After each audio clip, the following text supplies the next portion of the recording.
intra-county rivalries, and 3 area teams score 50 points or better. We have recaps of Week 3 and previews of Week 4 action right here on Varsity 360 Gridiron Report.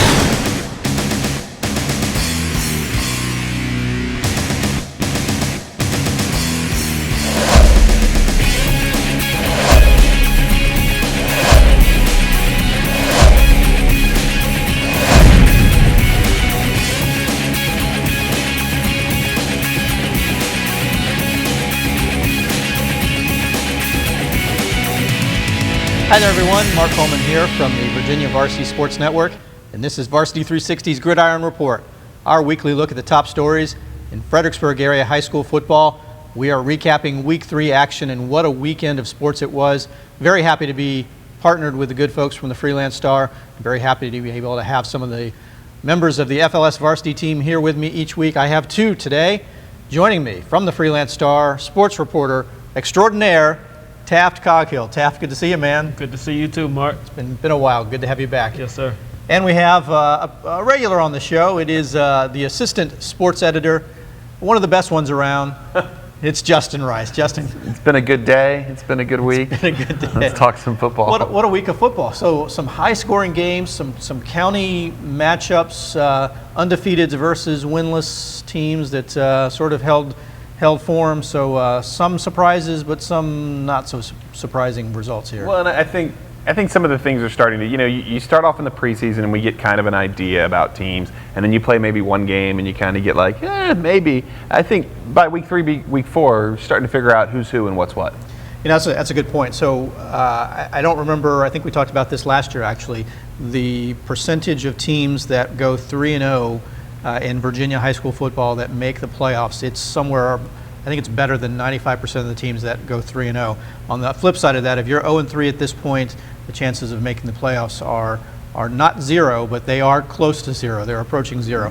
They're certainly going downhill. Lots of power points to be had out there. Lots of power points to be had. That's not a surprising stat, but it is interesting. But we have seen some teams that have bucked that trend, and perhaps we'll see something like that this year as well. So why don't we jump right into it?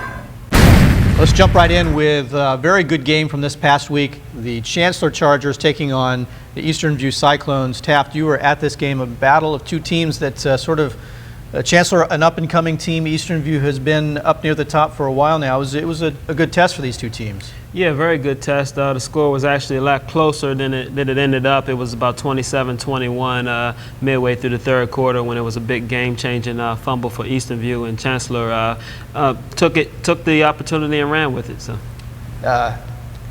Chargers look to be a pretty impressive team so far this year. They've played a pretty tough schedule. Eastern View, notwithstanding a tough matchup for them as well. They come away with a 55-28 victory. They piled up some stats though. I mean, you score 55 points, you're gonna score record some yards as well. Yeah, the coaching staff has to be thrilled with where Chancellor is right now. I mean, coming into the season, and you look at Riverbend and Massaponax, a 6A and a 5A team right off the bat, and then a very good Eastern View team, 4A Eastern View team in the 3rd game, and to be 2-1 at this point, they're pretty excited right now. Yeah, and I was a person who I really liked Chancellor as a team. The schedule was really imposing, and I thought there was a good chance that a very good Chancellor team could start the season as bad as 0-5. I think they're playing really well. They're 2-1. They've got a couple good wins. They've still got some games winnable coming. I think your outlook in these coming games is maybe a little different now. Maybe you look a little, you look at those games ago. Chancellor looked pretty good right now. You got a chance to talk to Coach Oliver after the game. I believe it was after the game, and he indicated that the loss to Massaponax was really just a gut check for them, and they responded quite well. Yeah, they responded. He was interested to see how they would respond. He believed they would respond just because they've been through so much adversity the previous 2 years. I mean, winning 1 game in 2013 and then 3 games the following year. They had a lot of experience when it came to bouncing back. So that one loss didn't do much to their psyche at all. Yeah. I'm interested, Taft, in Montez Orange and how he looked, stepping into an important role with Justin Pollard going down for the Chargers.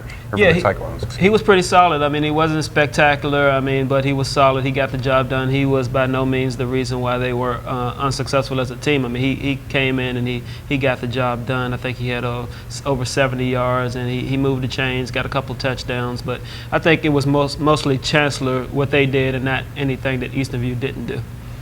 Size on Chancellor, pretty impressive. Mario Wisdom, 3 touchdowns rushing, over 100 yards. He's a load to bring down. Yeah, that's kind of the key to this team. If they can establish the run and the offensive line can open holes for him, and then you can build off that with guys like Jason Brown and E.J. Jenkins, who I'm sure we'll talk about a little bit later. But yeah, when you can start with Mario getting over 100 yards and 3 touchdowns, you're starting in a good place there.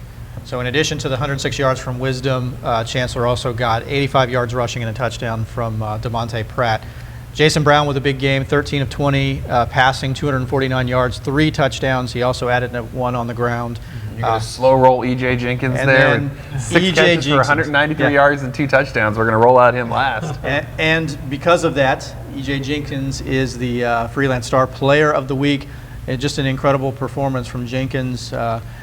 On a very impressive team, but 6 catches, 193 yards, 2 scores. That's a pretty good line there. Yeah, he had a really good game. He had 164 of those yards at halftime. Just his size and his speed is just a rare combination in this area, and it's going to be a load for defensive backs to deal with. It sounds like in addition to the talent that he brings on the field, he's also a leadership force based on the Player of the Week article that was written. It seems like he's a good kid. Yeah. Bottom line, he's a good kid. Yeah, he's a very good kid, easy kid to root for, easy kid to want to see to do well. So, yeah. Well, congratulations to E.J. Jenkins, the Freelance Star Player of the Week, and congratulations to Chancellor, the 55-28 victor over Eastern View. They moved to 2-1 on the season. Eastern View also 2-1. Spotsylvania County rivals Massaponax and Riverbend tangled this past week. And Justin, I think this was a story of the Massaponax machine that just it's getting into gear and it's rolling well. Yeah, they've really picked up steam since that opener. You know, they beat Cortland 15-14, and now they're 3-0. I think 2 pretty impressive offensive performances in a row. And this one is like the traditional Massaponax box. We talked about it last week. They had 11 ball carriers. This week they dial it back. They only have 7 ball carriers, but 4 of those 7 go over 70 yards. Bendon, of course, leads the way, 13 carries, 131 yards. 3 touchdowns on the ground, and he throws a touchdown. And then Trey Watkins, 10 for 77 with a touchdown, and Josh Lewis, 2 for 70 with a touchdown. Marcus Mudd, 7 for 70. You know, they're just going to hand it to a bunch of different guys at a bunch of different holes, and just pick up the rushing yards. And a lot of this was done in the second half. The game was close midway through the second quarter before Massaponax just started piling it on. Yeah, you know, Riverbend got off to that early start, right? Garbett catches the long pass, and yeah, Jordan DeMarco hit Taiwan Garbett for a 72-yard touchdown, but after that, Massaponax pretty much took over. It looks to me like the Panthers are starting to figure out who their guys are now. When you lose a Bo Fields and also a C.J. Lewis, but now guys like Mudd and Trey Watkins and Joshua Lewis, all those guys are starting to step up and fill that gap now. And I think conversely, you're looking at Riverbend, maybe trying to figure things out. That schedule's tough. Schedule's been tough, but you've got to play the teams that are put in front of you. You can't use that as an excuse, I don't think, and I don't think that Riverbend would. But 0-3, and where they lost, I think the first 2 losses by a combined total of 3 points. This was not quite so close, and so you wonder about the Bears and what they've got. They had a key injury early from Orlando Jones. He did not play in the game against Ponax. Lorenzo Dorr, who was the backup to Jones at running back, was hurt early in this game. I think Coach DeMarco said that he was down to a 6th-string running back that saw some action in this game. So I don't know the extent of those injuries, but you can't sustain too many. Yeah, the problem with that is that they're already a team that lacked depth coming into the year. They had a handful of guys who were real high-profile guys, and they were struggling to kind of build up more depth. And to lose quality guys like Jones and Dorr could be tough to recover from. It doesn't get any easier. Battlefield comes to Riverbend this weekend, so yeah, we'll preview that in just a bit. But yeah, it's the Bears have an awfully impressive schedule. I don't know if you get any. I suppose you do sort of get some bonus points for that, but it's not really going to help. A little bit, but wins matter. Gosh, wins matter. Wins matter. Yeah. This man told me that about 3 years ago, that it wins matter. It's this kind of insightful. Yeah. Massaponax with the 42-14 victory over Riverbend. A Stafford County matchup between Colonial Forge and the Stafford Indians. A matchup of an undefeated and a winless team, and this one holds form as well. Colonial Forge coming away with a 33-0 victory over Stafford. this Forge team pretty impressive here, Taft. Yeah, just as we spoke about with Massaponax a few moments ago about finding their guys and finding their new identity. I mean, you lose guys like Gary Jennings and Jamal Brown and Joel Miller, but now you have different guys stepping up this year. You see Owen Schneider has really stepped into that quarterback's role and taking over the team. And even in this game, they played Ethan Garwood there as well, and he played well. So. Yeah, so they've had some, their first 2 games were rather close. This one they had the luxury of playing some additional folks, so they got a number of kids involved in the 9 ball carries, and a game where you're playing substitutes, you're playing your second string a bunch. The defense still looks really good. They hold Stafford to 3 first downs, 42 total yards, 31 on the ground, 11 in the air. That's a great defensive performance from Colonial Forge, especially coming off the North Stafford game. I know you were there, where the defense probably wasn't what they hoped it would be, and I think it's a good turnaround game for their defense, especially. Yeah, they had a lot of weapons they were going against on North Stafford. I'm not sure that Stafford had quite the weaponry that North Stafford had. But, back to Stafford a little bit. I know that Chad Lewis was out this game. He wasn't coaching. They had an interim coach in there for this one game at least. So it'll be interesting to see going forward if Chad Lewis comes back and takes over the team again. Josh Ball was in street clothes, I believe, on the sidelines as well. Of course, he's the FSU commit.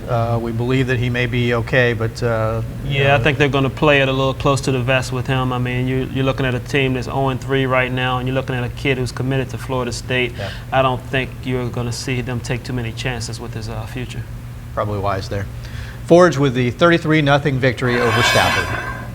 Cortland took on Louisa in a home matchup for the Cougars, and Cortland was able to get right in this game, Justin. Yeah, I think certainly, and the number that stuck out to me, Cortland's first 2 games, of course, the loss to Massaponax and then the win against Riverbend. 11 times Cortland has fumbled the ball in those 2 games, and they just preached ball security all the week before this game. Didn't fumble once against Louisa, didn't turn it over. Jabari Allen, 3 catches for 120 yards, sets up a couple touchdowns with some receptions down into the red zone. And, then Cortland does their thing. They hand it to Cheatham a little bit, hand it to Lawson, hand it to Victor Green, trap, buck sweep, and they pile up the rushing yards and are in control of this one throughout. Talk about handing it off, though. It sounds like Louisa handed the ball off to Job Whalen quite a bit, 40 carries. Yeah, Job is the first setback in that single wing. And, gosh, Louisa will certainly ride a kid. If they find a kid that's got the high hand, they will keep handing it to him and handing it to him and handing it to him. 40 carries, 189 yards. Louisa, not that bad, still has time to sort of straighten it out and get it figured out when they get into the heart of their Jefferson District season. And I think certainly they improved a lot from their opener against Sherando to this one against Cortland. So, Taft, you saw Cortland week 1. Justin, you've seen Cortland now as well. I haven't had a chance to see them as well. Tell me your thoughts on the rushing attack that we always, has become the hallmark of Cortland. But now that they have Allen at one wideout, Nick Grant at the other, big size on the outside, jumping ability. I've seen some acrobatic catches from both of them. That really adds another dimension to this team. Yeah, it adds another dimension, but at the same time, you don't want to go away from what you do and what makes you successful. Cortland's been successful as a wing T team. I mean, they want to obviously mix in the throws, but they don't want to go overboard with it, despite having guys like Grant and Allen. I mean, Wilborn's still an inexperienced quarterback, but so what they want to do is mix that in, but stay with what got them there. Yeah, I like Cortland when they're throwing the ball on 2nd and short, not on 1st and 10. They throw the ball on 1st and 10, incomplete pass, you're behind the sticks. You run the ball on 1st down, now it's 2nd and 5, you're going to have a 3rd manageable, then maybe you throw it, maybe you hit one. So I like Cortland when they're not quite in love with their passing game. I like it when they're in love with George Cheatham and Blair Lawson and Victor Green. Yeah, right, I agree. They've got how awesome is the luxury to be able to have Jabari Allen with only 3 touches in a game and you put up 50 points. Yeah, well, and I know you want to get it to Jabari Allen. He's certainly a heck of an athlete. And a tantalizing toy to play with over there. But well, an impressive Cortland able to get right, secure the ball, and they put 50 on Louisa with a 50-24 victory. North Stafford took on Stonewall Jackson, trying to bounce back from their loss last week at Colonial Forge, or against Colonial Forge. North Stafford coming away with a 35-21 victory over Stonewall. A couple of pretty impressive kids on this team. Nakeem Morton is my choice for first 1 quarter of the season player of the year. I don't know if you've got a choice, but that's my pick. Wow, yeah, a lot of good competition out there right now, but it's not a bad pick with what he's been able to do. Yeah, another punt return for a touchdown, his 4th of the year. Scored also a rushing touchdown. I mean, between him and Devin Ford, I mean, the numbers week to week, they're piling them up. Ford with 131 yards rushing and 2 touchdowns. But yeah, so the question really is, and I think Coach Brown sort of alluded to this last week, why would you kick the ball to Nakeem Morton? 4 touchdown returns already through 3 games. You know, Bob Oliver used to have the short pop-up kick, and it was every single time to one of those outside guys in the second line, and that's how Chancellor kicked it off every single time.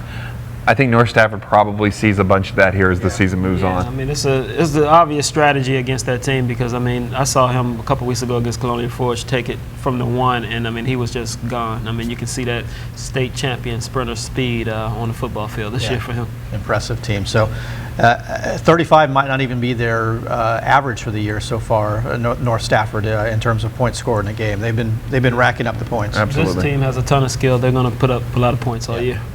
So North Stafford with the 35-21 victory over Stonewall Jackson. They moved to 2-1 on the season. James Monroe took on Manassas Park this past weekend. A 71-0 victory for JM.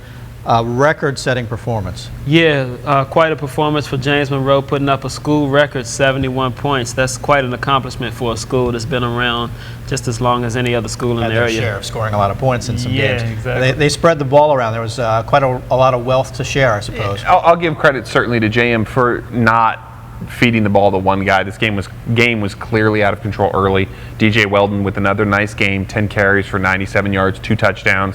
And A.J. Felton with another 2 rushing touchdowns, and Juwan Davis, of course, with 2 more rushing touchdowns. James spreads the ball around. They stay healthy. They look good. They beat a team that they're clearly better than. I think we could have said that going in. And, you know, the Jackets are 2-1 in pretty good shape. 2-1. They've got Petersburg coming up this coming week, but they can enjoy, for now, a 71-0 victory over Manassas Park. Matchup between Culpeper and Spotsylvania, and a game, Justin, that we were sort of previewing here, whether it was a high-scoring game that favored one team, a low-scoring game favored the other.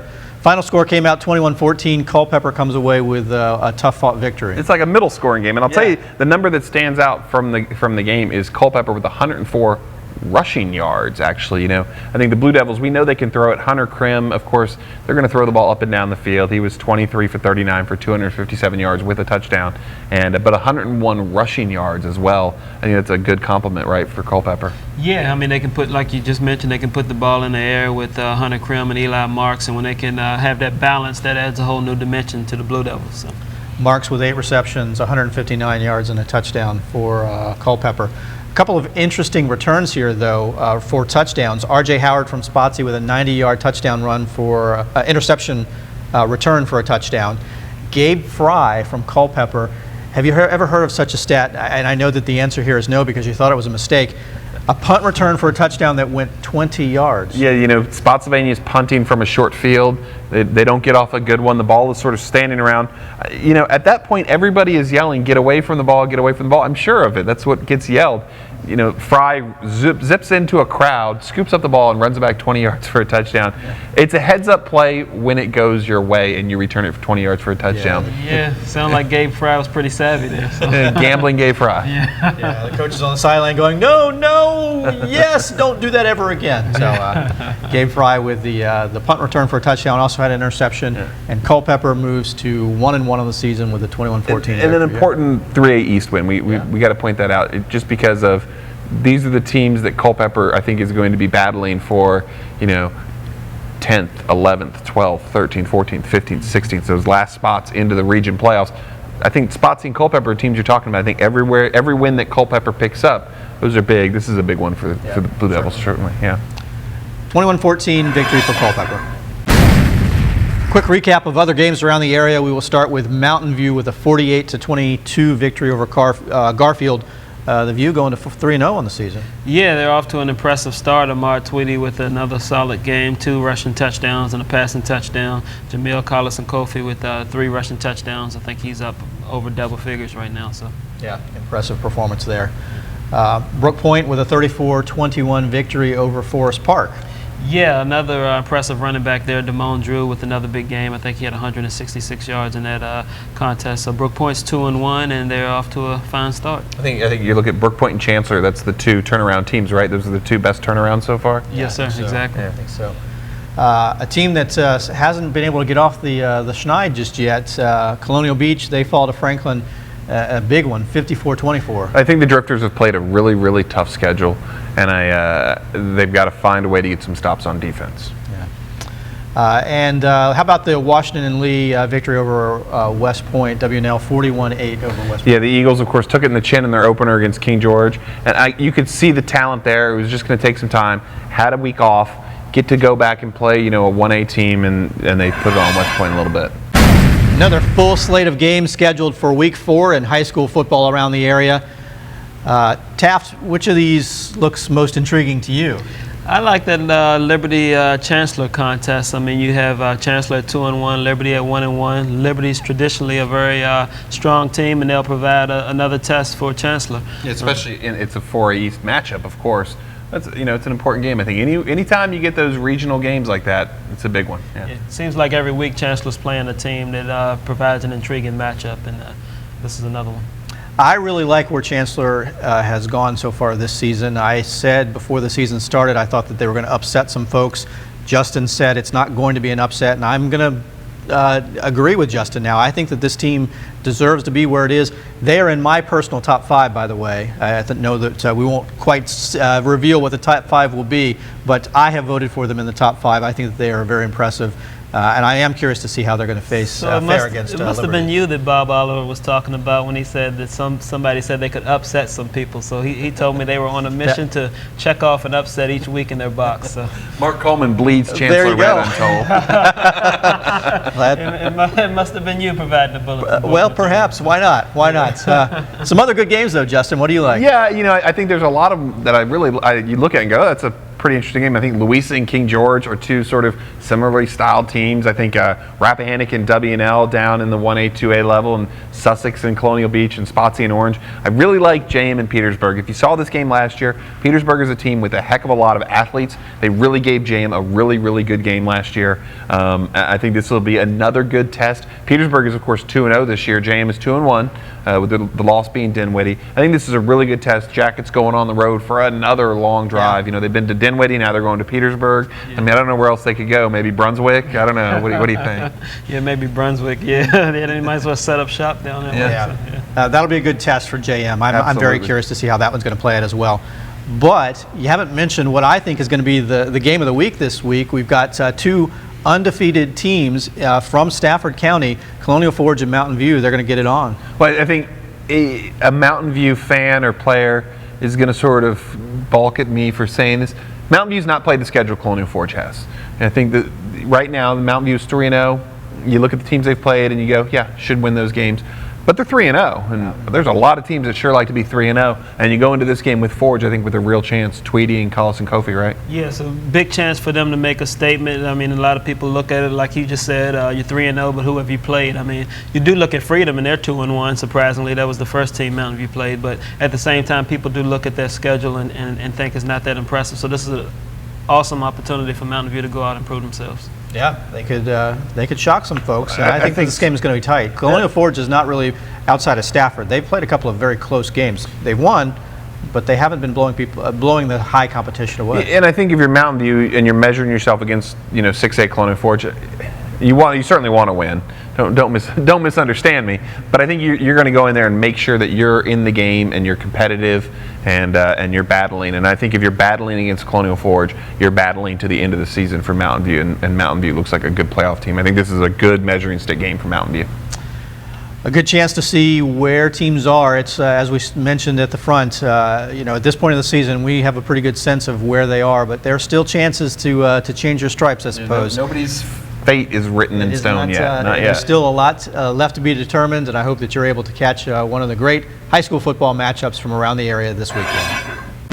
That's going to do it for this week's installment of Varsity 360's Gridiron Report. A reminder that I'm looking to pick up some stories from around the area on good sportsmanship, looking for stories of coaches, players, fans, parents. It could be for football, it could be for any other sport. Let's shine a light and give some focus and attention on the good sportsmanship that we know exists from around the area. I think they deserve some attention from that. Do you guys agree? Absolutely. Yeah. Absolutely. Yeah. For the good folks from the Freelance Star, Justin Rice, Taft, Coghill Jr., I certainly appreciate their time, fellas. It's always a pleasure, always a joy. Day.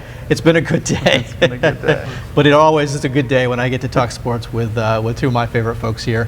On behalf of Mike Coleman and the rest of the folks from V2SN, my name is Mark Coleman. Thanks for watching.